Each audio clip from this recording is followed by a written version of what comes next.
Hello, my name is Ruth Grigg from Dyslexia Services. So just wanted to share some ideas and tips for you for your child. If your child experiences anxiety and overwhelm, now one of mine did, so I understand where your child is coming from and how you as parents may feel. So one of the tips I wanted to share with you was about mindfulness. Let me just bring up the first picture for you. I'm hoping I can do this correctly. It's this one. Okay. You can see in this picture that a child's feeling overwhelmed. Yeah. That's like their mind has exploded. This can happen if there's changes in the child's routine, in their day, in their school environment, in their classroom, with the teachers, with any kind of changes or extra activities or environment. It can be anything that sets off that feeling of overwhelming your child. So you don't want your child to feel like that. So we're going to need to help them to process things and help them to deal with that overwhelm.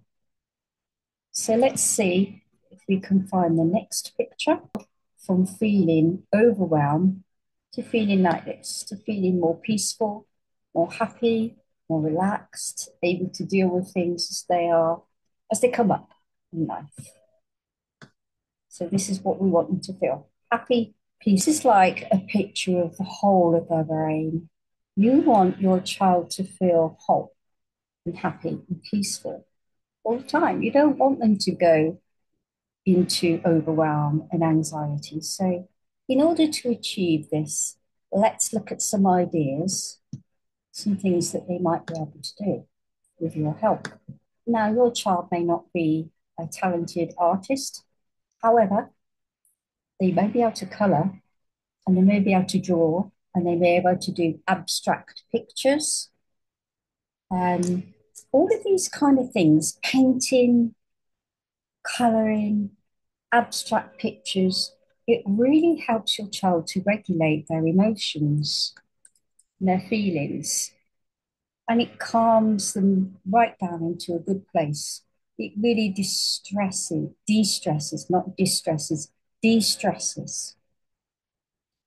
There are other things your child might like to do. If they're a very active and sporty person, they might need to just go and, if you've got a trampoline, say in your garden, they might just need to go and bounce and get that energy out. Anything to bring into a calm place is good. To journal, you're teaching them a very good thing. It can be writing and pictures, both. But from journaling, your child can learn a sense of self awareness. They can begin to understand what is causing the overwhelm in their own mind. There you go, back to normal. So, journaling. Journaling helps them to frame how they're feeling, what they're thinking, what they're feeling. It regulates their mood. It gives them insight, understanding of what's going on within themselves, and it reduces their stress and their anger. It also improves problem solving and helps to raise their self esteem again. So, on a practical level, in their journal, you could ask your child to write down and to ask themselves questions, sorry, about what is causing these feelings. And they can do that every day or whenever they really need to do it. But what is causing these feelings is one question that they can ask themselves. Um, what can they do now to calm themselves down? E.g., can they read? Can they talk to somebody? Can they play some music? What can they do to bring themselves into a good place again? And also, what can they do to face their overwhelm? Who can they talk to? What else can they do? So they might need a buddy, a friend that they can talk to that understands them and can say, hey, look, it's not exactly that way. Why don't you look at it from this point of view? Or it could be another adult, a friend, an adult, whoever it is, but somebody that they trust. And by doing this, you're helping your child to regulate their mood, their mind, their feelings, and to bring things back into focus and back into control. Um, One more thing I'd like to share with you is preparing your child for events. So if you know you're going on a trip, um, and it's making them feel overwhelmed for some reason, this is just pulling them out of their routine or whatever, is to be prepared. You can show them on a map where you're going. You could tell them what you're taking with you, what they need to take with them, show them some photographs, all those kind of things. Prepare in advance.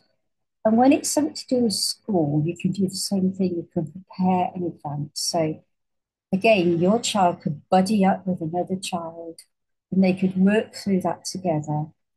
And you can be talking them through what they need to do. So if it's like a science trip, they'd need to know what to take, what everything, equipment, clothing, everything. So they need to be prepared for that. But also like doing things like essays and stuff. How do they prepare? How do they do that? Show them, model it for them, and prepare everything in advance. If they're prepared, they will not fail. They will get through it. They will get through it. So then, if they're prepared, they can focus on what they can do and what they can achieve. And that will help dissolve all the overwhelm and anxiety. So I really hope these suggestions help you and your child. Please let me know. Take care, and I hope to see you again soon.